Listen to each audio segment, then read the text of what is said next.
continuando con nuestro simposio virtual con la segunda sección, con la sección de la tarde. Me permito presentarles a la doctora Sandra Milena Ramírez, es neuropediatra de la Universidad Nacional de Colombia, con un interés en el manejo de enfermedades huérfanas, en entrenamiento en enfermedades neuromusculares del Hospital de la Paz en Madrid, España, maestrante de epilepsia de la Universidad de Murcia, también con maestría de enfermedades metabólicas hereditarias de la Universidad de Santiago de Compostela, acreditada también en medicina del sueño, hace parte de la Asociación Colombiana de Medicina del Sueño, es docente de medicina en la Universidad de Bonn Humboldt de Armenia, neuropediatra en neuroimágenes, en la Clínica de la Sagrada Familia de Armenia y es hace parte también de la parte laboral del Neumon Center en Valledupar, la cual nos va a dar la charla de eh, desórdenes del ciclo de la urea, clínica y tratamiento. Sandra, muchas gracias por estar acá en este espacio.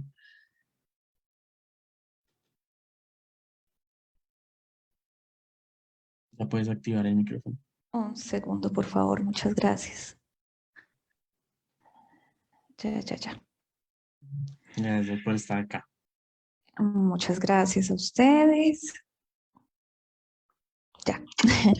Buenas tardes, muchas gracias por la invitación. Yo estoy feliz de estar en este congreso, encantada de estar en un congreso de genética, angustiada porque yo sé que los genetistas son fabulosamente bien entrenados. En Colombia tenemos una gran cantidad de especialistas en genética y sé que en Latinoamérica y en el resto del mundo también.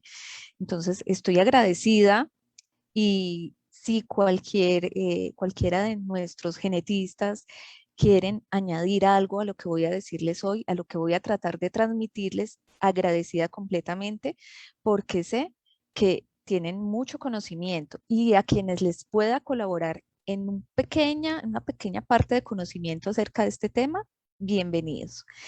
Hoy vamos a hablar de los trastornos del ciclo de la urea, ¿sí? Voy a tratar de ser lo más resumida posible porque pues realmente es un tema bastante extenso, pero a mí me encanta además, entonces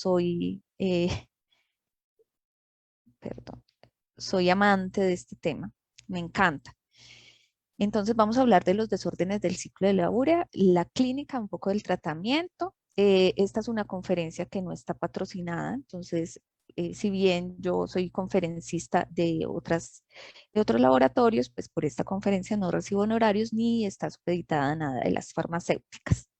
Cuando hablamos de errores innatos del metabolismo, yo creo que todos pensamos inmediatamente en las hiperamonemias.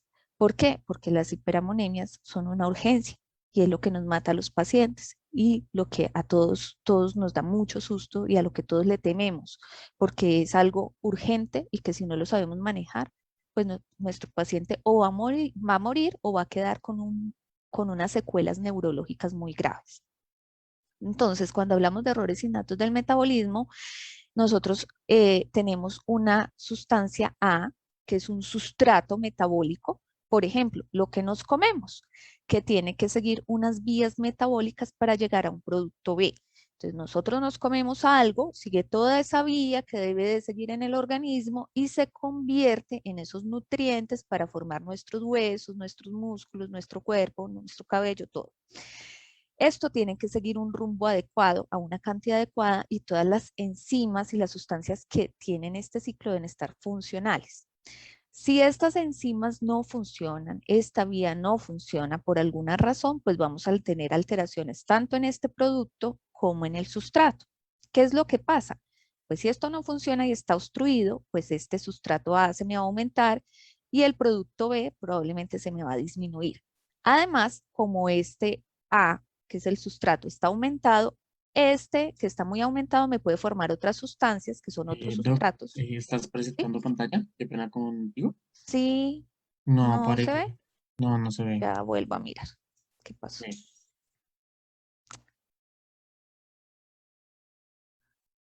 ¿Ya? Ya, ahora sí, perfecto. Ay, gracias.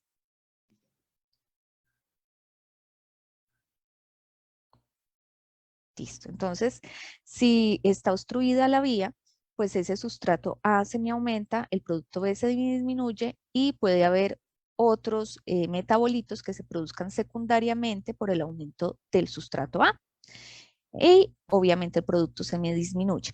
Siempre hacemos esta analogía, que me encanta, los genetistas también la hacen, muchos de mis maestros también, donde comparamos estas vías metabólicas con las carreteras. Si nosotros tenemos un flujo de carros fluido, si todas las carreteras están bien, todo están dando sobre ruedas. Si hay una obstrucción, si hay un trancón, se daña la carretera, hay un trancón en la vía, pues hay un trancón hacia atrás de la vía donde está la obstrucción y hacia adelante pues no hay carros. Es lo mismo que sucede en las vías metabólicas. Necesitamos un carro funcional o un transportador funcional que nos atraviese ese obstáculo y no un transportador que no funcione, ¿sí? Entonces, cuando nosotros consumimos algo, en este caso que vamos a hablar del ciclo de la urea, vamos a hablar de las proteínas. Nosotros podemos consumir carbohidratos, grasas, proteínas, minerales, agua. Vamos a hablar de las proteínas. Entonces, cuando consumimos las proteínas, ellas se degradan para poder ser procesadas y básicamente se degradan en aminoácidos. Estos aminoácidos se dividen básicamente en dos. El alfa-cetoácido, ¿sí? Y el amonio. Este amonio o este grupo amino que sale de los aminoácidos, finalmente dentro de la sangre se va a convertir en amonio cuando ingresa el hidrógeno. Se combina con el hidrógeno en la sangre y se vuelve amonio. El amonio sirve para muchas cosas, procesos normales que necesitamos en el cuerpo, pero cuando está en una cantidad muy aumentada se vuelve tóxico.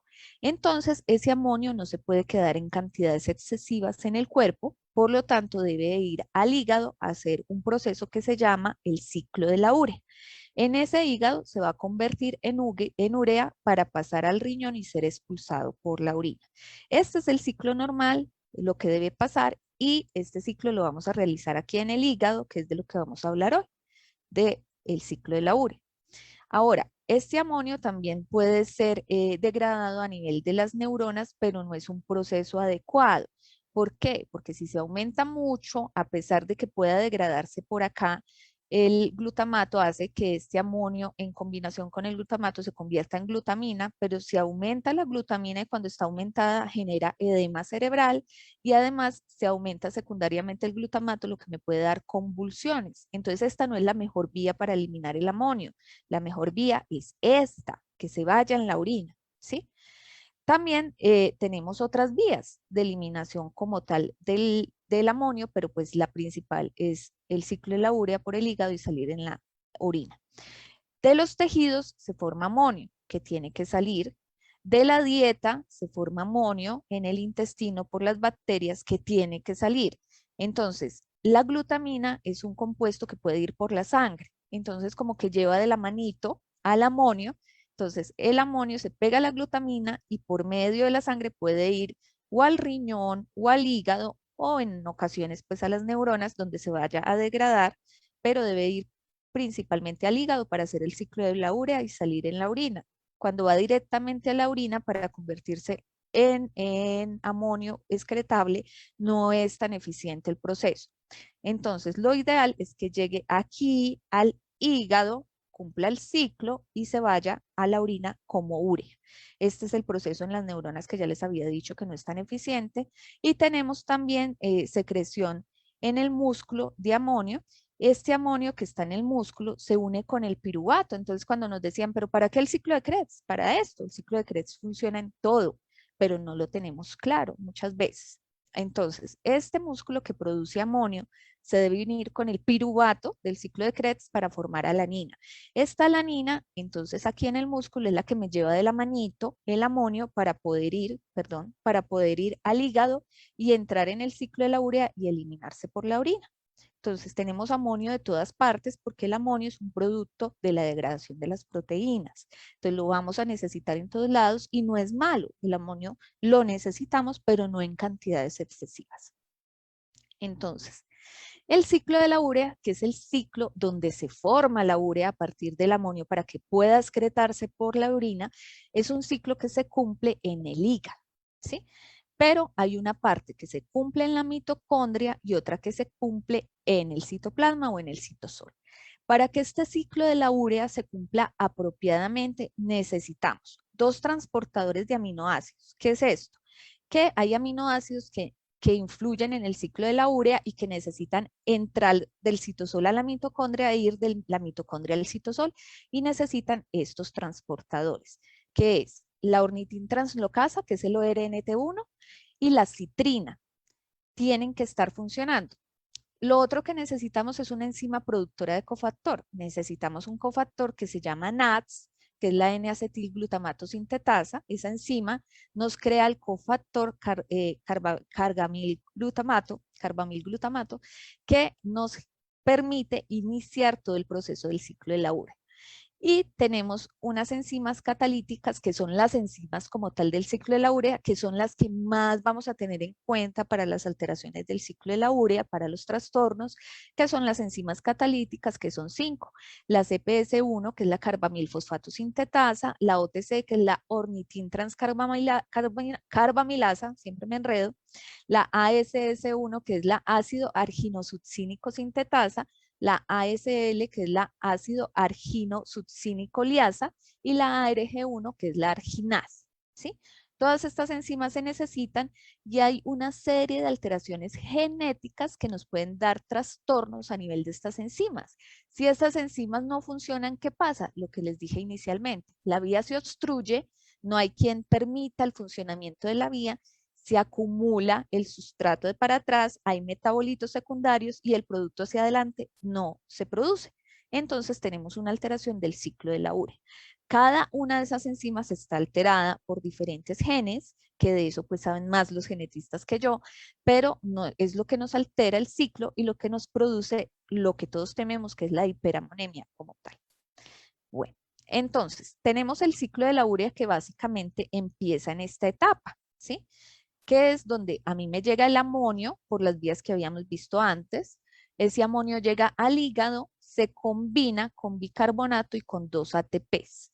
Para que se combine esto, ¿sí? Tiene que estar presente la enzima catalítica carbamilfosfato sintetasa. Y esto me forma carbamilfosfato. Resulta que para que a mí se me produzca este carbamilfosfato y funcione esta enzima, yo tengo que tener este componente, este cofactor. Para que este cofactor esté, pues tengo que tener esta otra enzima productora de cofactor, que es la NADS, que es la acetil-CoA-glutamato, la que me produce el N-acetilglutamato. Entonces, esta NADS, el defecto de esta enzima es de los más raros que hay, no es muy frecuente y es el único que se maneja con carbamilglutamato, con carbaglu. De aquí en adelante, el manejo es básicamente con quelantes de amonio, entonces el tratamiento es diferente, pero tiene que existir este N-acetilglutamato para poder que funcione la vía. La vía empieza aquí, entonces empezamos con la CPC1, ¿sí? Que me genera el carbamilfosfato. Este carbamilfosfato todavía dentro de la mitocondria se me une con la ornitina por medio de la OTC, que es la ornitintranscarbamilasa. El defecto de esta enzima OTC es el más frecuente, ¿sí? Es lo que más encontramos y vamos a ver que es un defecto genético que es ligado al X, que generalmente es diferente a todos los otros defectos del ciclo de la urea que son más recesivos. Este es ligado al X. Y esta unión me va a generar la citrulina. Ahora, de aquí de la citrulina tenemos que salir al citosol para que siga funcionando el ciclo de la urea.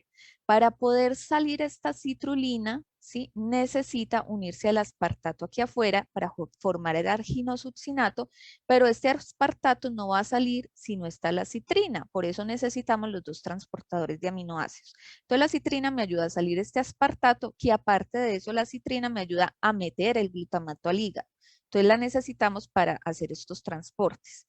La ASS1, ácido arginosuccínico sintetasa, me forma entonces mediante el aspartato y la citrulina el argininosuccinato y por medio de la ASL me va a formar fumarato y arginina.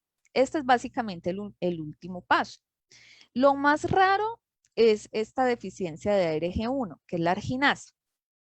Ahora, yo necesito esta enzima arginasa para poder que esa arginina en el último paso se me convierta en urea y en ornitina. Esta urea es la que se va a excretar en la orina y ya la ornitina sale sin amonio. Esta arginina es súper importante para los procesos vasculares, la necesitamos, entonces vamos a ver que muchas veces en el tratamiento hay que administrar también arginina, porque si yo tengo una obstrucción a este nivel o a este nivel, pues no voy a tener arginina y todos esos procesos vasculares tampoco van a estar aparte de la intoxicación por el amonio. Esta ornitina que va aquí ya va sin el amonio, ¿sí? Porque ya se eliminó en la urea, pero necesita el transportador ORNT1 para volver a ingresar a la mitocondria y volver a hacer el ciclo de la urea. Entonces necesitamos todos estos componentes para que funcione el ciclo de la urea y podamos eliminar esta urea que va para la orina. Bueno, bueno, aquí les quiero mostrar algo. Cuando hay una alteración aquí a este nivel, un déficit de OTC, ¿sí? Que no sigue el ciclo, pues también se va a acumular ornitina a este nivel. Esta ornitina se va a desviar con metabolitos hacia la vía de las pentosas y esos metabolitos me van a generar ácido orótico. Por eso, cuando yo tengo una alteración de OTC, si yo tengo un ciclo de la urea, estoy sospechando un ciclo de la urea cualquiera, ácido orótico en la orina para descartar un déficit de OTC. ¿Sí? No todos me dan ácido orótico aumentado. Vamos a ver que vamos a necesitar pedir ácido orótico, citrulina, otras situaciones que nos van a ayudar a orientar. Este simplemente para comentarles que hoy día nuevas guías pues, que hay de ciclo de la urea, no solamente se habla de esas enzimas y esos trastornos, sino que también hay otros que están teniendo en cuenta, por ejemplo, la deficiencia de la enzima de la proteína lisinúrica, ¿sí? La alteración de la anhidrasa carbónica, que ya los están considerando dentro del conglomerado de trastornos del ciclo de la urea, aunque no pertenezcan como tal al ciclo. Entonces hay que tener en cuenta que ya hay otras cosas, ¿sí? Que están ingresando a este grupo sin ser como tal del ciclo, pero que también tienen tratamientos similares. Lo que les explicaba que la herencia es diferente, entonces en el déficit de OTC de ornitin transcarbamilasa, básicamente es una herencia ligada al sexo. ¿Qué es esto? Pues tenemos un padre no afectado y una mamá que es la portadora, es decir, la mamá es la que lleva el gen anormal, este es el gen anormal, y en las combinaciones que tenemos con el padre no afectado, pues podemos tener un hijo enfermo que tiene el X de la madre con el Y del padre, o sea, siempre el X que va a tener es uno enfermo, o una niña portadora porque trae el X de la mamá y el X del papá, que el X del papá pues le sirve para que no tenga la enfermedad. Entonces vamos a tener 25% enfermos, 25% portadoras y 50% sanos. Eso siempre recordar que es en cada embarazo, ¿no? Y tenemos, perdón, tenemos el padre afectado y la madre no afectada. Cuando el padre es el afectado y la mamá no es afectada, pues igual está el X del papá, pero como hay dos X en la mamá, pues hay uno funcional y va a quedar solapado. Entonces vamos a tener portadoras. Vamos a tener 50% portadoras y 50% sanos. Y estas son herencias del resto de trastornos del ciclo de la urea, que básicamente son autosómicos recesivos, donde papá y mamá son portadores y vamos a tener un hijo enfermo, dos en estado portador, o sea, 25% enfermos, 50% portadores y un 25% sanos en cada embarazo. ¿Ok? La incidencia de los trastornos del ciclo de la urea, si los unimos todos, pues vamos a tener en promedio uno por cada 35.000 recién nacidos vivos, ¿sí? Por separado, cada uno es diferente, pero unidos la prevalencia es mayor. Cuando hablamos por separado, pues el más prevalente, el más frecuente es el déficit de OTC, de ornitin transcarbamilasa, que es obviamente más frecuente en hombres porque es ligado al X, entonces los síntomas realmente se dan en hombres, aunque hay unas mujeres portadoras que tienen algunos síntomas. Y los que siguen son el déficit de ASS1 y el déficit de ASL. Listo. recordar en los trastornos del ciclo de la urea que no es solamente amonio, que no es solamente ese tóxico al que todos le tenemos miedo, sino que se pueden también alterar la alanina porque se está aumentando y va combinada al amonio que está sacando de allá del músculo, la glutamina que por la excreción a nivel de las neuronas se nos está aumentando y también nos puede dar alteraciones y puede terminar convirtiéndose en más glutamato y darnos más convulsiones.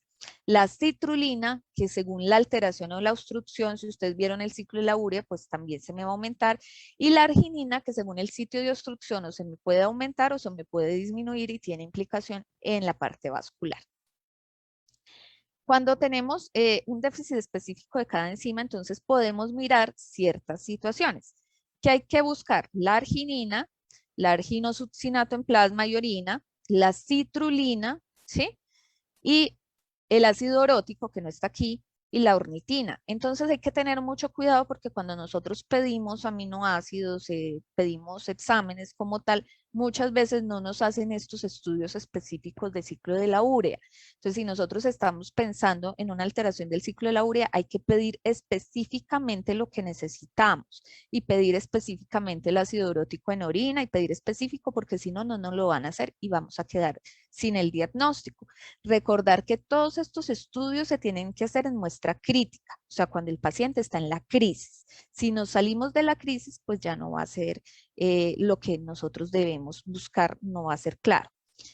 Entonces, si tenemos un déficit de ARG1D, ¿sí? Que es básicamente allá la arginasa, entonces vamos a tener arginina en plasma muy aumentada porque se nos está obstruyendo ahí en esa parte, que es el último paso, ¿sí? Si tenemos ASL, entonces nos vamos a la parte donde está la ASL, si está obstruida, entonces de ahí hacia atrás vamos a tener arginosuccinato y ese arginosuccinato pues en plasma va a estar elevado y en orina no va a salir, no se va a eliminar, entonces va a estar disminuido. Entonces esa relación va a estar aumentada. La SS, por detrás de la SS está la citrulina, entonces vamos a ver un aumento en plasma, ¿sí? De citrulina y tenemos, por ejemplo, el síndrome HHH, que es el síndrome de hiperamonemia, homocitrullinemia y homocisteinemia, donde esa citrulina urinaria va a estar aumentada. Y la ORT, donde la ornitina, que es el transportador, si está fallando, si está obstruido, pues va a estar aumentado en plasma. Listo. También debemos tener en cuenta que hay que tener siempre la sospecha diagnóstica, revisar bien cómo nos reportan esos aminoácidos, revisar bien qué síntomas tenemos, qué sospechas genéticas y tener en cuenta que hoy día la parte genética nos ayuda mucho porque hay muchas cosas que se pueden diagnosticar desde el punto de vista genético y no solamente el diagnóstico, sino la asesoría genética. Esto es algo que hay que manejar, diagnosticar, tratar interdisciplinariamente. Entonces, el equipo de genética es fundamental en estos trastornos. Recordemos que anteriormente, entonces, casi siempre se diagnosticaban los pacientes con la biopsia hepática, con la biopsia de intestino, con el fibroblasto, cosa que hoy día no se hace. Hoy día tratamos de que todos los diagnósticos sean más desde el punto de vista genético, porque es más acertado, más rápido y menos traumático. O sea, tomar una biopsia de hígado no es cualquier cosa y lo podemos diagnosticar con la parte genética. Entonces, anteriormente, pues tomábamos muestras como tal de las enzimas, que tampoco es nada fácil, y pues se podía diagnosticar todo esto. Síntomas. Entonces, la clínica, básicamente los trastornos del ciclo de la urea, nos vamos a basar en la hiperamonemia, o sea, ese aumento de amonio. Ese amonio que viene del aminoácido, que en cantidades por encima de lo normal se vuelve tóxico. Entonces, esos síntomas de hiperamonemia dependen de la edad, de la alteración enzimática, si es completa o es parcial, de el sitio de obstrucción que me esté dando también hacia atrás la acumulación del sustrato y básicamente más o menos de eso es que depende. Entonces tenemos la mayoría de hiperamonemias y la mayoría de alteraciones del ciclo de la urea son en el neonato. Es lo más grave y es lo que más vemos y son los que se mueren más rápido. Entonces son pacientes que uno puede sospechar cualquier cosa. Entonces, generalmente esos pacientes que tienen sepsis, diagnóstico de sepsis, que no mejoran, le colocan varios medicamentos, varios antibióticos y el paciente sigue para atrás, no mejora, no avanza, no crece, no aumenta de peso, vomita, rechaza todo, la succión es débil, es un bebé completamente hipotónico, flojo, suelto, que además termina teniendo convulsiones y que si no se trata termina en coma y muerte. Son pacientes que se confunden con sepsis, pero hay que tener en cuenta varias cosas. La sepsis es más frecuente que la hiperamonemia, ¿cierto? Más frecuente que los trastornos del ciclo de la urea. Entonces, de entrada, uno no puede pensar que todos tienen un trastorno del ciclo de la urea. Hay que pensar muy bien y catalogar muy bien porque no se nos va a pasar una sepsis que también nos puede matar el paciente. Lo otro es que hay que tener en cuenta que puede tener las dos cosas. Un paciente puede tener la sepsis, puede tener la hiperamonemia por el trastorno del ciclo de la urea. Y muchas veces estos errores innatos del metabolismo se manifiestan por las infecciones. Entonces, esa sepsis me puede dar mayores síntomas de hiperamonemia y mayores síntomas en estos neonatos. Entonces, hay que manejar las dos cosas. Siempre recordar que no solamente nos quedamos en coma, quietos, sin succionar, débiles, sino que por lo que veíamos de que la glutamina se puede convertir en glutamato, entonces pueden tener también convulsiones intratables, que también hay que manejar. Los síntomas de hiperamonemia se manejan con quelantes del amonio o se manejan con diálisis según la cifra de amonio que tengamos. Bueno, ahora, hay síntomas en niños más grandes. Entonces puede haber trastornos del ciclo de la urea que son parciales, es decir, no toda la enzima está alterada, sino una parte está alterada y la otra parte funciona. Entonces hay una parte que es medio funcional, pero no del todo. Estos pacientes que pueden ser ya mayorcitos, lactantes o ya niños mucho mayores, adolescentes, son pacientes que se empeoran en las crisis cuando hay algo externo que los empeora. Por ejemplo, una infección, un estrés, una deshidratación, ¿sí? Incluso un trastorno de ansiedad los puede desencadenar, ¿sí? Entonces, esas alteraciones me desencadenan la crisis. Esa crisis se me puede manifestar con todos los síntomas que se me manifestó en el neonato, es decir, la somnolencia, la hipotonía, las convulsiones, el coma, o se me puede manifestar de otras maneras. Por ejemplo, un paciente de estos puede llegar con un trastorno psicótico y puede ser un trastorno del ciclo de la urea y pasa, sobre todo en los más grandecitos. Entonces hacen episodios de encefalopatía muy irritables, pueden hacer alteraciones de movimiento, pueden hacer alteraciones de la marcha y cuando el trastorno es muy pequeñito, o sea, el déficit es muy parcial, incluso hay pacientes que solo pueden hacer trastornos del aprendizaje y crisis epilépticas sin mayores alteraciones en las crisis o pueden hacer una crisis y ya. Entonces siempre hay que tenerlos en la cabeza. El déficit de arginasa, que es la última que habíamos visto del ciclo ya por allá, que se acuerdan que les había dicho que la arginina tiene que ver con la parte vascular. Entonces, este déficit de arginasa nos da unos síntomas muy característicos diferentes a los demás del ciclo de la urea. Nos puede dar espasticidad, alteraciones de movimiento, como ataxia, distonía y se puede presentar en niños más grandes. Entonces, es un déficit más raro, pero también además nos puede dar síntomas más extraños. Acordarnos de las cifras de amonio, en qué unidades nos las reportan. Entonces, siempre acordarnos lo que yo siempre insisto y todos insistimos. El amonio es un paraclínico que se debe saber tomar, se debe tomar adecuadamente, no se debe tomar mal. Debemos saber dónde nos están realizando el amonio, porque tenemos gran cantidad de falsos positivos.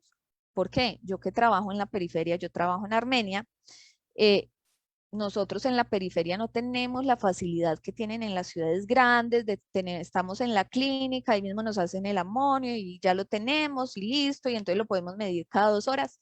Eso no es realidad en nuestro medio, ¿sí? Entonces nosotros tenemos dificultades en el medio, tenemos que tener en cuenta si realmente estos niveles de amonio que nos están reportando son ciertos o no son ciertos.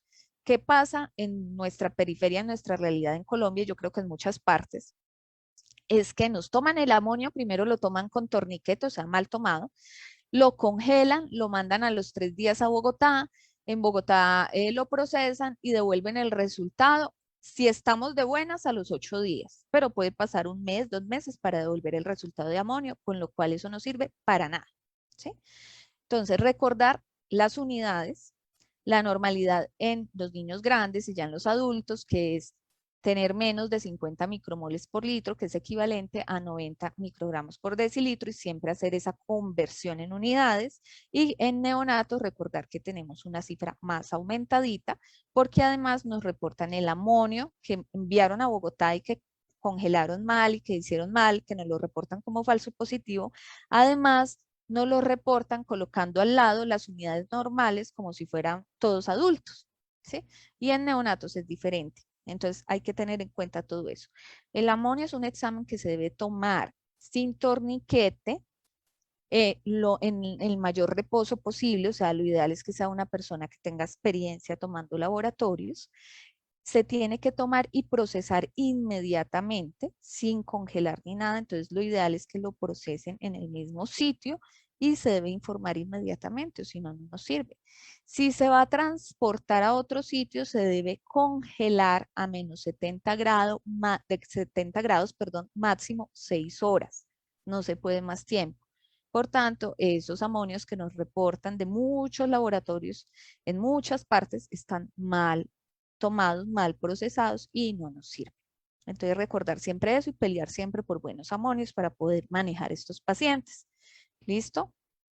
Acordarnos que es una urgencia vital. Realmente todas las unidades de cuidado intensivo neonatal deberían tener la facilidad de realizar amonios porque esto es una urgencia vital.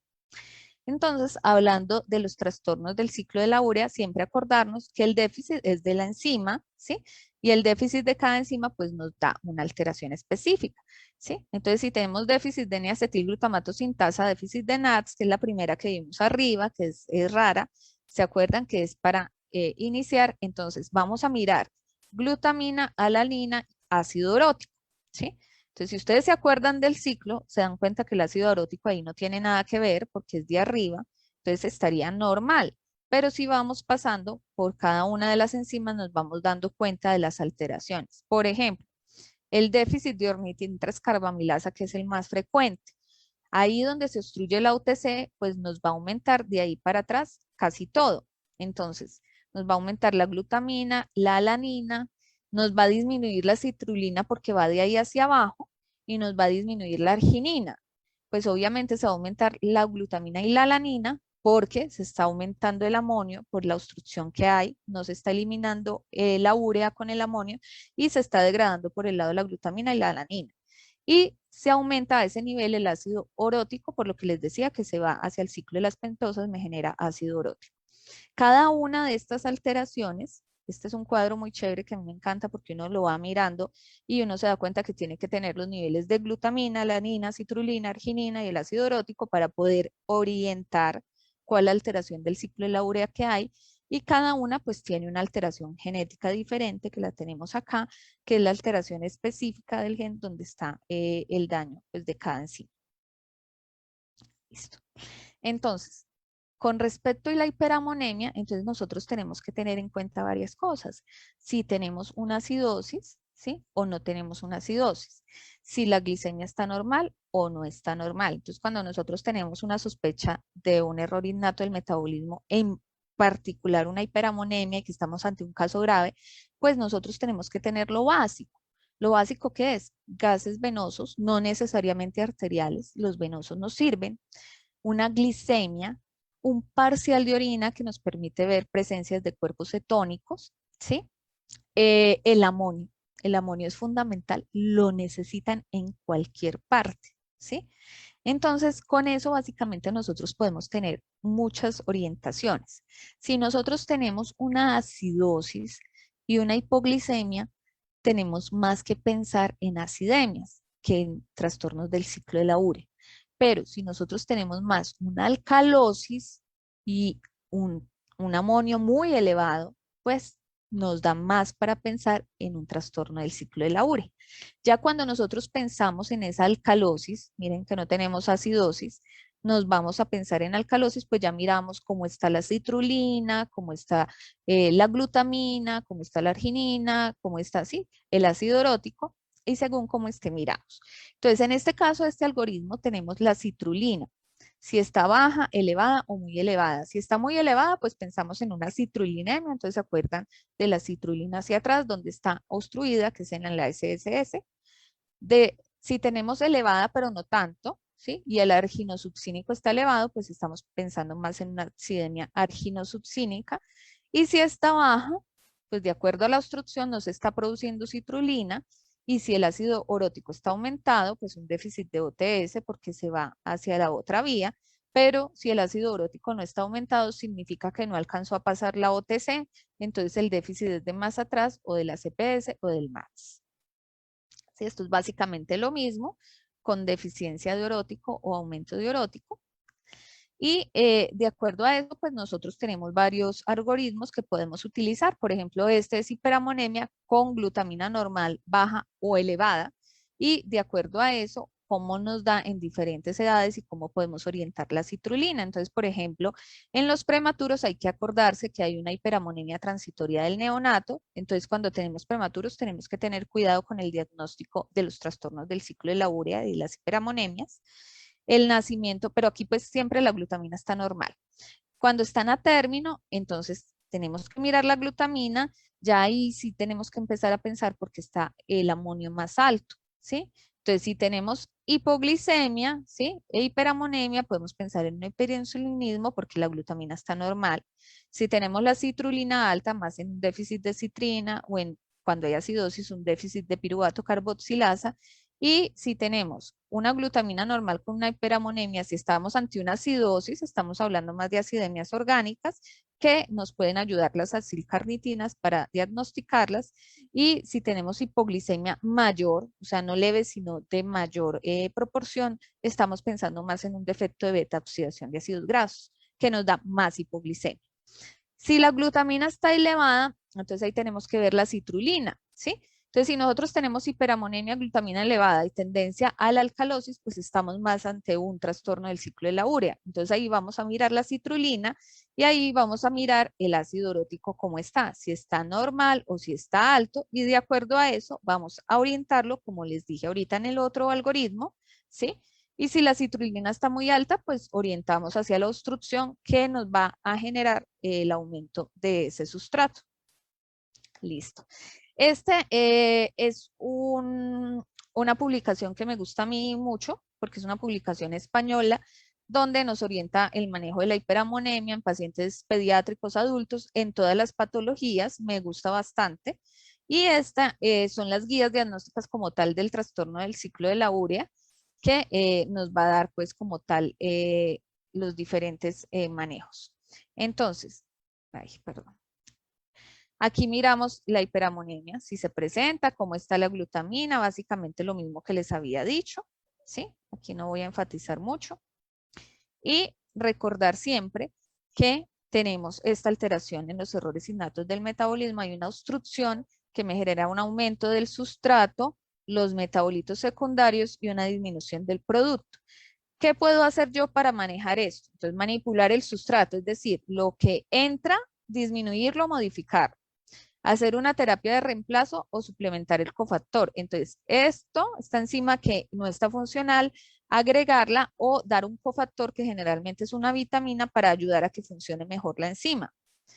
Dar el producto, entonces lo poquito que hay aquí que necesitamos igual en el cuerpo hay que suplementarlo, por eso existen algunas fórmulas ya en el mercado que traen los nutrientes adecuados para suplementar el producto y evitar que se dé este substrato y bloquear las vías metabólicas. Estas de los metabolitos secundarios que también pueden ser tóxicos, muchas veces nos toca bloquearlas.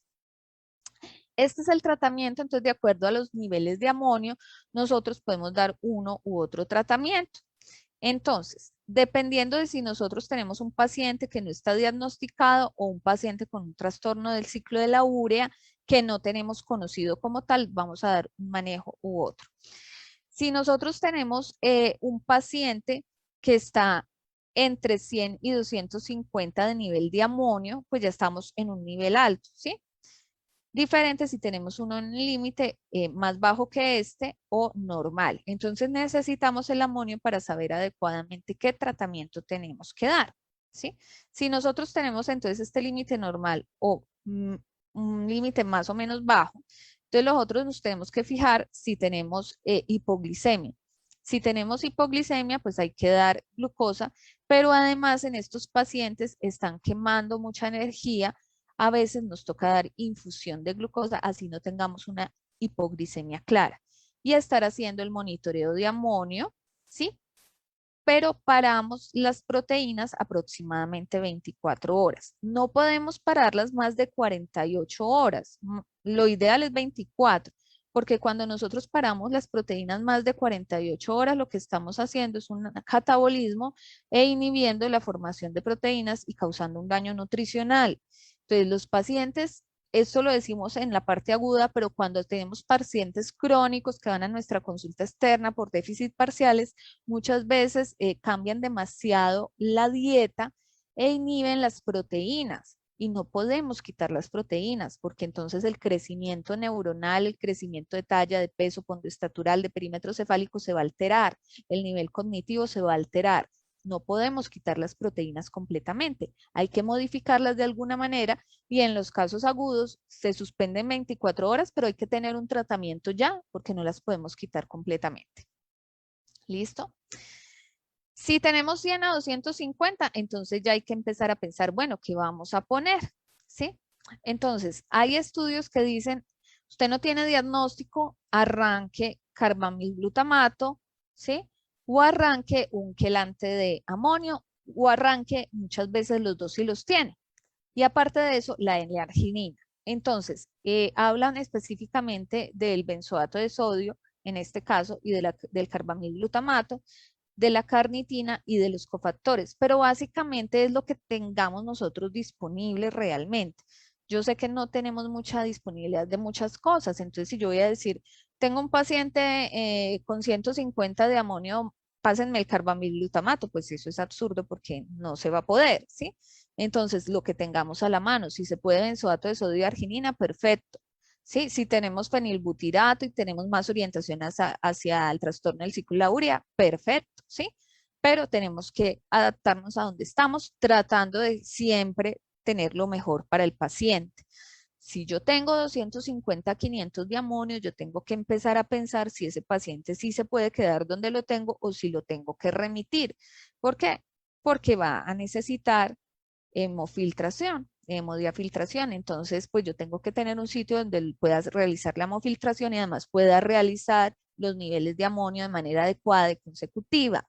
Es muy difícil también lograr una remisión porque en Colombia ustedes piden una remisión y no sale inmediatamente, sale a los 2, 3 días, así necesite UCI y en media hora el paciente se le puede morir. Entonces hay que siempre que tenemos una sospecha de una hiperamonemia, pensar en que ese paciente, si no tenemos los medios, es mejor remitirlo, si no se puede tratar. Y si no tenemos los medios y no se puede remitir, trátenlo como puedan, ¿sí? Entonces muchas veces a nosotros nos toca poner lo que no se debe, ¿no? El benzoato en polvo que se consigue en la farmacia o en el sitio de química, bueno, pues nos toca porque si no es que se muera el paciente. ¿Listo? Y si ya estamos en más de 500, pues definitivamente de 500 a 1000 hay que hacer diálisis. Y si ya están más de 1000, pues hay que definir si el paciente definitivamente le vamos a dar un manejo o no, porque probablemente ya tiene un daño cerebral muy grave y ya pues el cuidado sea paliativo. Si tenemos un trastorno del ciclo de la urea, que así no conozcamos cuál es, pero ya lo tenemos orientado como tal en un trastorno del ciclo de la urea, pues debemos aumentar pues las calorías con la glucosa, monitorear los niveles de amonio y ya cuando tenemos entre 100 y 250 empezar la arginina, la citrulina, según el caso, el benzoato de sodio y si podemos en lo posible el fenilbutirato, ¿sí? O el fenilacetato, donde tengan el fenilacetato. Si tenemos más de 250, pues ya definitivamente tenemos que pensar en hemodiafiltración combinado pues inicialmente con todo esto que ya tuvimos y que ya se supone que le debimos haber dado y debimos haber hecho un control de amonio para mirar cómo vamos. Igual, si tenemos más de 500, definitivamente modo de filtración y ir mirando el consumo de proteínas cómo va, siempre modificar el consumo de proteínas, pero pensando en que hay que dar los nutrientes. Entonces, lo ideal es dar una fórmula que se pueda administrar y que pueda controlar esa proteína. Entonces necesitamos que el paciente rápidamente reciba vía oral o reciba por lo menos una dieta enteral modificada. Mirar si necesitan, hay pacientes que con esa carga de glucosa hacen hiperglicemia, a veces necesitan una combinación con insulina, entonces pensar también si se necesita eso, los electrolitos cómo están, acordarnos que el benzoato de sodio muchas veces ocasiona alteración en los electrolitos, sobre todo en el sodio, y mirar el estado ácido-base, cómo está, si hay alcalosis, acidosis y si se tiene que tratar. Monitorear siempre y estar pendiente de todos los niveles de amonio, idealmente, inicialmente cada hora y luego cada 3 horas, luego cada 6, cada 12 y luego cada 24, dependiendo cómo vaya el paciente. Entonces, estos son los tratamientos en las descompensaciones agudas de trastorno del ciclo de la urea. Entonces, básicamente lo que colocamos es o benzoato de sodio o fenilacetato, fenilbutirato de sodio o los dos a veces, con la L-arginina que la necesitamos según el nivel donde esté alterado, que son casi todos, y en algunos casos N-carbamilglutamato que básicamente lo usan en el paciente que no está diagnosticado. Si ya se diagnostica y es un trastorno del ciclo de la urea como tal, pues no se administra, o en los pacientes de déficit de NADS. De ahí los demás se manejan con benzoato, con fenilbutirato, fenilacetato, con arginina. Pero el benzoato, primero, no elimina la misma cantidad de amonios que el fenilbutirato, porque este me elimina solo uno, mientras este me elimina dos, y lo otro es que me genera más efectos adversos a largo plazo. Entonces yo sí lo manejo en la parte aguda, pero para largo plazo debo pensar si más bien me paso a fenilbutirato para dar un manejo a largo plazo con menos efectos adversos, más confiable, más adecuado. Y la L-arginina también se debe manejar porque pues tenemos un déficit y la parte vascular es esencial. Además, la L-arginina es algo que necesitamos bastante en los lactantes para mejorar todo el funcionamiento de la barrera hematoencefálica. Entonces, cuando no damos L-arginina en un lactante, podemos tener dificultades, hay que dar. Listo, las muestras críticas, entonces acordarnos, sangre, gotas de sangre seca donde se puede hacer algún tamizaje y orina en el momento de la crisis, ¿sí? Lo que les decía entonces, este es el ciclo de la urea, el fenilbutirato se combina con glutamina y me va a formar fenilacetilglutamina. Este me elimina dos amonios. La glicina se me va a combinar con el benzoato de sodio. Entonces el benzoato lo que hace es combinarse con glicina y formar hipurato y se me lleva un amonio.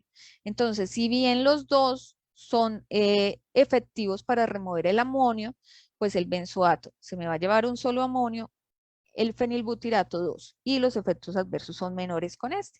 Entonces, estas son las dosis de 250 a 500 miligramos por kilo día.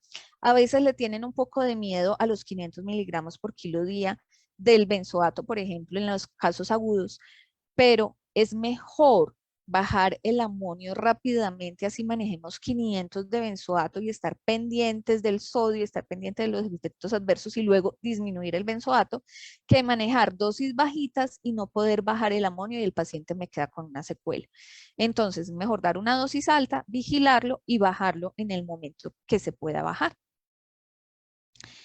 Entonces, hay que acordarnos que la hiperamonimia no es solamente por los defectos del ciclo de la urea, ¿no? Que hay acidemias orgánicas, que hay otros síndromes asociados, pero que hay otras cosas que no son enfermedades metabólicas, no son errores innatos del metabolismo que también me causan hiperamonemia, como tóxicos, enfermedades hepáticas, alcohol, algunos medicamentos, por ejemplo el ácido valproico me puede dar hiperamonemia.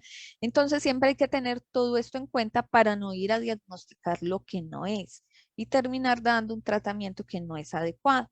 Entonces tenemos que orientar siempre, siempre el paciente y recordar que hay fármacos que nos dan hiperamonemia y tenerlos muy en claro. tanto para tratarlos como para no dárselos a un paciente que tenga hiperamonemia. Entonces, si yo tengo un bebé convulsionando por un trastorno del ciclo de la urea, lo ideal es no darle valproato, sino que más bien le damos, por ejemplo, un levetiracetam. ¿Listo? Bueno, entonces, siempre acordarnos que lo que son los desencadenantes, la infección, la fiebre, la vacunación, los traumatismos y orientar urgentemente. Acuérdense que todas las hiperamonemias me generan edema cerebral por la glutamina, que se aumenta. Entonces, no puedo tomar una punción lumbar si tengo muy edematizado el cerebro. Entonces, lo ideal es saber en dónde estamos antes de decidir tomar una punción lumbar ante cualquier síntoma que sospechemos, por ejemplo, una neuroinfección. Es mejor estar claros y saber en cuánto tenemos el amonio, tomar los otros laboratorios, la CPK, la glucosa, los iones, electrolitos, la glicemia, todo esto que tenemos que tomar y congelar muestras. Si tenemos el amonio, maravilloso, tomémoslo y hagámoslo. Si no lo tenemos, pues no lo congelemos porque el amonio congelado no sirve para nada. Pero sí congelemos otras cosas. Podemos congelar muestras para ácidos orgánicos, para aminoácidos, para muchos otros estudios genéticos incluso que se pueden hacer después. ¿Listo? Estas son tablitas donde muestra pues las alteraciones a nivel de laboratorio, cómo nos pueden orientar hacia cada una de las enfermedades y recordar si tenemos hipoglicemia o no tenemos hipoglicemia, frenar el catabolismo, entonces hay que dar glucosa, hay que dar calorías y tratar de manejarlo del aporte de proteínas, suspenderlo 24 horas, pero tratar de que no sea más. Siempre recordar que pues según el nivel de amonio es que damos los quelantes como tal, que es lo que habíamos visto ahorita, y cuándo hacer la hemodiafiltración, que pues por encima de 200, 250 ya tenemos que pensar en hemodiafiltración. ¿Listo? Las dosis de los tratamientos, entonces la L-arginina es 500 miligramos por kilo día, la dosis del carbamilglutamato es de 100 miligramos por kilo día, pero esta pues no se usa tanto. Las terapias con cofactores, entonces acordarnos de dar la carnitina, que esa hay que darla, tampoco es tan fácil tenerla porque se supone que hay que dar la magistral y mientras ustedes mandan a preparar la magistral, pues han pasado por poquito en el sitio, en el mejor sitio, 3 días, en el mejor sitio. Entonces muchas veces también nos toca dar la carnitina esa de la farmacia naturista porque no tenemos más y ¿qué vamos a hacer? Pues nos toca dar algo. Pero si estamos sospechando un trastorno de beta oxidación, o sea, un paciente que tenga mucha hipoglicemia, no le debemos dar carnitina. La biotina, que es muy útil, entonces a veces si uno no tiene claro cuál es el diagnóstico desde el principio, pues lo ideal es dar la biotina, la hidroxicobalamina si estamos sospechando acidemias, que es muy importante para la acidemia metilmalónica, y la piridoxina, riboflavina y tiamina se utilizan mucho y siempre las damos mucho cuando el paciente está convulsionando, cuando es neonato. Así no sepamos exactamente qué es todavía. Lo ideal es tener un stock de fármacos. Entonces, cualquier centro que atienda bebés debería tener realización de amonios, debería tener benzoato de sodio, fenilbutirato, carbamidamato, arginina, pero pues todos sabemos que eso no es así. Tratamiento urgente, entonces ya saben que no podemos dar valproico ni midazolam ni estos medicamentos que aumentan como tal el amonio, sino más bien dar, por ejemplo, levetiracetam. Y hay otros que se deben utilizar con precaución y tener en cuenta que son pacientes que probablemente van a necesitar hemodiafiltración, como son usualmente pequeños, es hemodiafiltración, si son más grandes puede ser hemodiálisis, ¿sí? Y incluso nos puede servir una sanguinotransfusión transitoria cuando no tenemos pues como tal. Anteriormente se manejaba diálisis peritoneal, digamos que sí se puede, lo que pasa es que la diálisis peritoneal se demora más, necesita más líquido, en un bebé es muy difícil, pero si no se tiene más y hay la disponibilidad, pues se puede hacer.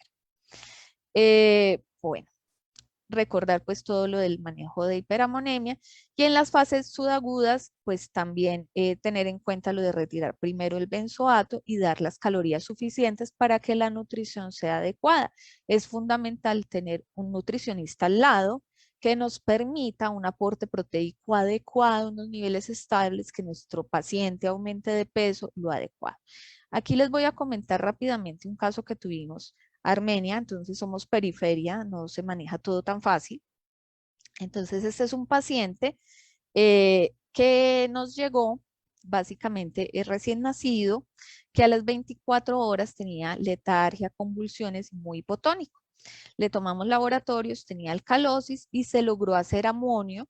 Después de todo lo que hemos peleado en Armenia para los amonios, el amonio estaba en 300, con unos aminoácidos, con un aumento de glutamina, que fue lo que se pudo hacer en ese momento, ¿sí? En ese momento que se hizo, se sospechó un trastorno del ciclo de la urea, se dio salida con una fórmula de benzoato, de carnitina, de arginina, sin un diagnóstico claro aún, porque no se tenían los medios, pero estaba mejor. Se le dijo a la mamá que volviera a los 3 días a consulta para revisarlo, incluso por urgencias, para ir mirando, porque es un paciente con un trastorno del ciclo de la urea. La mamá se comprometió, firmó, mejor dicho, pero no volvió.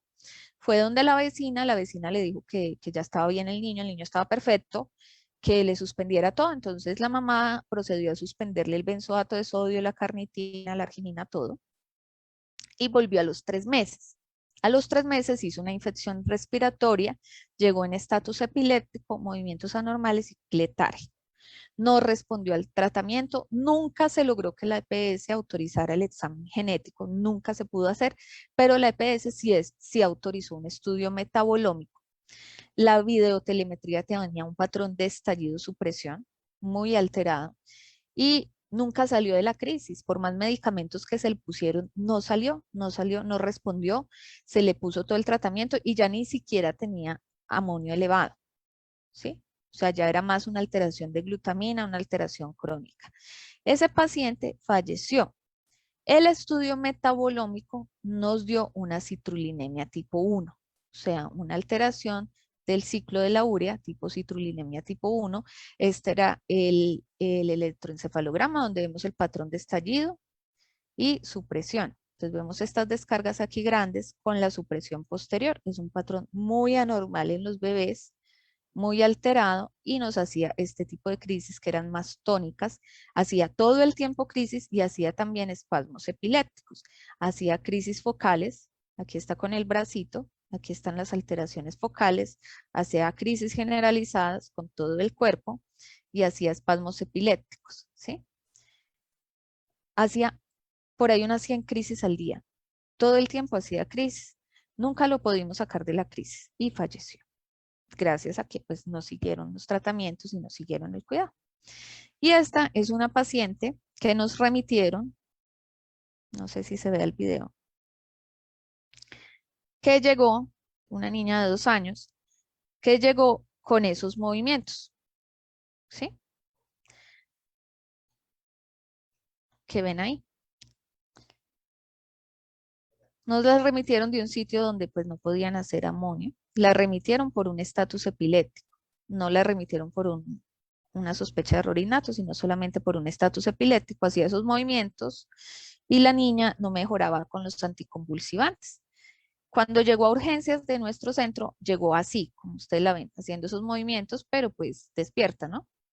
Esa niña, a los 30 minutos de ingresar a urgencias, entró en coma y no volvió a salir.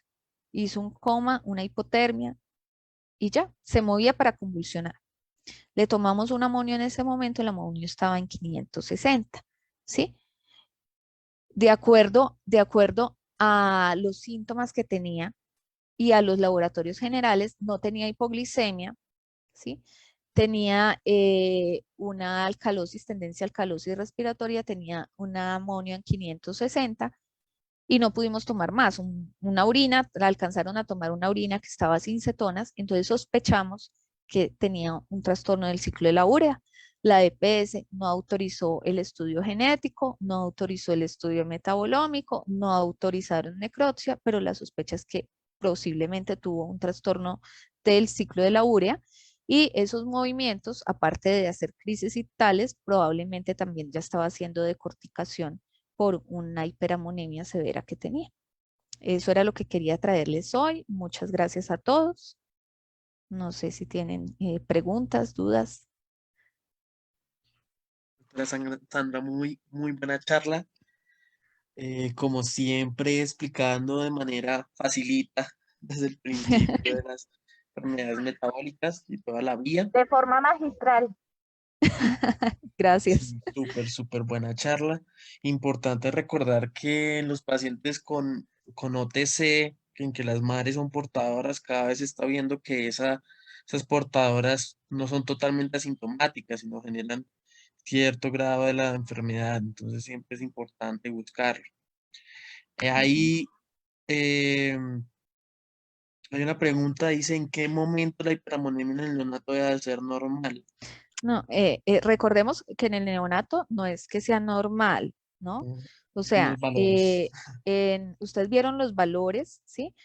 Los valores son diferentes en el adulto y en el recién nacido. En el prematuro se permiten un poquito más altos, pero no es que sean normales, o sea, tenemos unos límites, ¿sí? Espérenme, yo les busco la diapositiva, que no sé qué la hice. Bueno, el caso es que aproximadamente 110, ya como tal, estamos hablando de una hiperamonemia en un neonato, ¿sí?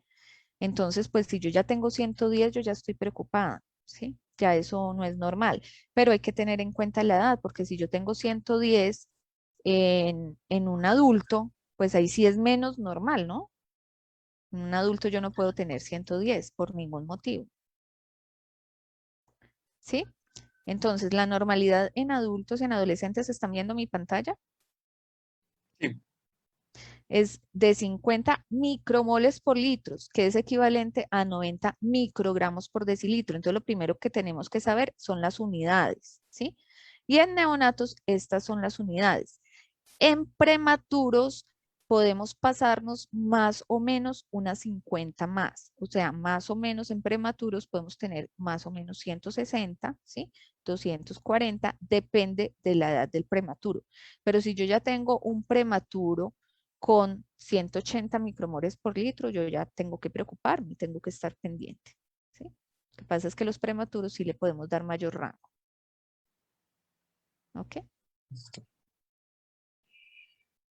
Em, Estoy viendo si hay más preguntas. Dice, buenas tardes, doctora. Nosotros como laboratorio aquí en Colombia contamos con levocarnitina 10% solución oral. Sí. Ustedes son, ¿cuál? Me olvidó el nombre del laboratorio. ¿Me recuerda? Bueno, sí, si hay levocarnitina, uno la pide, incluso se puede pedir por el MIPRES, ¿sí? Es el Pharma. Vesalius. Se Claro. pide, pero el problema es que no llega rápido, ¿sí? El problema es que cuando uno está ante estas urgencias, uno debería tener el stop de medicamentos, ¿sí? Entonces uno debería estar en las urgencias, en la UCI, con el stop al lado, poder tener la carnitina, poder tener la arginina, poder tener el fenilbutirato, fenilacetato, pero esa no es la realidad.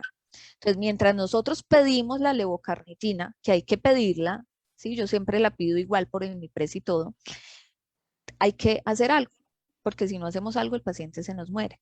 Entonces, el hacer algo depende del centro donde estemos. De pronto, si nosotros estamos en la Fundación Santa Fe de Bogotá, tengamos la levocarnitina, el fenilbutirato inyectable, la urgencia, tengamos todo eso, ¿sí? Según la clínica que tengamos, ¿sí? Pero en la periferia muy probablemente no nos lo van a entregar de una. Usted lo puede pedir por el MIPRES, usted puede sentarse a la carrera y pedir el fenilbutirato. De ahí a que a usted una clínica le autorice el fenilbutirato, que le llegue, todo eso se necesita. De hecho, casi todas las clínicas primero llaman a la EPS, si es un fin de semana y un puente peor, o sea, es una locura, ¿sí?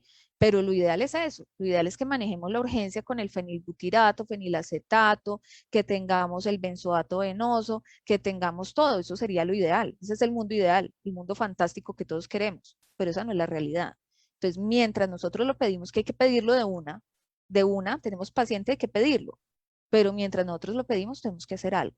¿Qué hacemos nosotros acá? Mientras nos llega algo, mientras nos llega el fenilbutirato, que sí llegan, pero no llegan inmediatamente, nosotros pues simplemente lo que hacemos es a veces manejar el benzoato que tengamos, alguna carnitina. Nosotros, por ejemplo, yo pido mucho carnitina y muchas veces me llega rápido a los 3 días, rápido.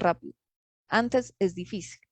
Entonces, en la medida que podamos, y depende de la EPS que tenga el paciente. No es solamente depende del hospital o la clínica donde estemos, sino que depende, esa es la realidad en Colombia, depende de la EPS. Entonces hay unas EPS que nos corren y nos dan todo, hay otras que no. Y, por ejemplo, aquí veo una nota que dice que en Bogotá tampoco están todos los medicamentos endovenosos a la mano. Entonces, imagínense, si en Bogotá no está, en la periferia menos, muchas veces no, ¿sí? Entonces es muy complicado, pero tenemos que hacer el esfuerzo y cada vez empujar más. Lo primero que tenemos que empujar es que les hagan los amonios al paciente, ¿sí? Nosotros en Armenia, después de mucho pelear, por ejemplo, en este momento tenemos disponibilidad de amonios en la Clínica de la Sagrada Familia. Antes teníamos también en el laboratorio CDC, pero como los médicos no pedían amonios, CDC terminó cerrando el servicio de amonios. Entonces, no sirve ningún otro laboratorio para hacer amonios en Armenia, por ejemplo, pero lo siguen haciendo. Las EPS lo siguen mandando congelado a X laboratorio a Bogotá y nos lo devuelven a los 8 días, 15 días, como si fuera lo más normal del mundo, y eso no sirve. Y así lo siguen haciendo. Entonces, en un mundo ideal, las cosas serían como muestran los protocolos y lo ideal. No es así, pero tenemos que luchar porque sea así. Sí, doctora. Pues tristemente una situación de nuestro país y ese manejo del laboratorio. Hay una pregunta que ¿se producirá una mayor cantidad de urea durante un proceso de inanición? ¿Y qué ¿Cómo? No problema? escuché, no Que si escuché. se produce una mayor cantidad de urea durante el proceso de inanición. ¿Y De qué urea. problema de urea? No, Y al contrario. No, al exacto. contrario porque como decíamos, por ejemplo, en los neonatos, lo que hacemos es suspender la vía oral 24 horas. Si no comemos, no hay proteínas. Esas proteínas no se van a secretar en la urea, ¿sí? Entonces, lo que hace el ayuno es disminuir la cantidad de proteínas que entran. Entonces, hay menos urea. Pero yo no puedo estar en inanición toda mi vida. Y menos los bebés. Los bebés máximo 48 horas. Máximo. Dice también qué problemas nutricionales enfrentamos si hay defectos genéticos en las enzimas involucradas en el ciclo de la olla. No, las enzimas básicamente lo que hacen es perjudicar los procesos. Cuando hablamos de trastorno del ciclo de la urea, lo que más hay es intoxicación. O sea, lo que más hay es que se aumente el amonio. Entonces son los problemas secundarios a la intoxicación. Si hablamos de déficit parciales del ciclo de la urea, alguno que otro nos daría algunas alteraciones de crecimiento pondoestatural o de la parte cognitiva de inteligencia, pero es más raro. Lo más frecuente es que nos den son intoxicaciones, por eso en trastorno del ciclo de la urea hay que manejar es la hiperamonemia, que es la urgencia. Entonces es diferente. Ahora, lo otro es que los tratamientos terminen dándonos problemas, porque sí muchas veces le suspenden las proteínas crónicamente y eso sí es un problema. Por ejemplo, nos llegan los niños desnutridos con la microcefalia y la microcefalia no es por el trastorno del ciclo de la urea, sino porque no les están dando proteínas. Entonces no les está creciendo el cerebro. Entonces es otra alteración también que se presenta. Entonces hay que ser muy claros. Muchas gracias, doctora. En serio, ha sido una charla muy buena. Voy a enviar el link Por aquí de me la están encuesta. preguntando que si un laboratorio me envió un amonio en hielo seco a Bogotá está bien. No, no está bien, porque el amonio se tiene que congelar a -70 grados. -70 grados. Es decir, necesita una nevera de transporte en las que están transportando las vacunas de Pfizer, que fue tan difícil, que son las neveras de trasplante, ¿sí? Y solamente se puede congelar durante 6 horas. Si no es así, no sirve. Entonces, si en el sitio o en la ciudad donde están no lo hacen adecuadamente, es preferible irse con el bebé o con el niño hasta una ciudad donde hagan el amonio adecuadamente y se lo hagan allá, a que les remitan congelado a otro sitio. Sí. Bueno, Ana, muchas gracias. En serio, ha sido una charla muy, muy buena. Muchas gracias. Gracias a ustedes. Que estén muy bien. Hasta luego. Que esté muy bien.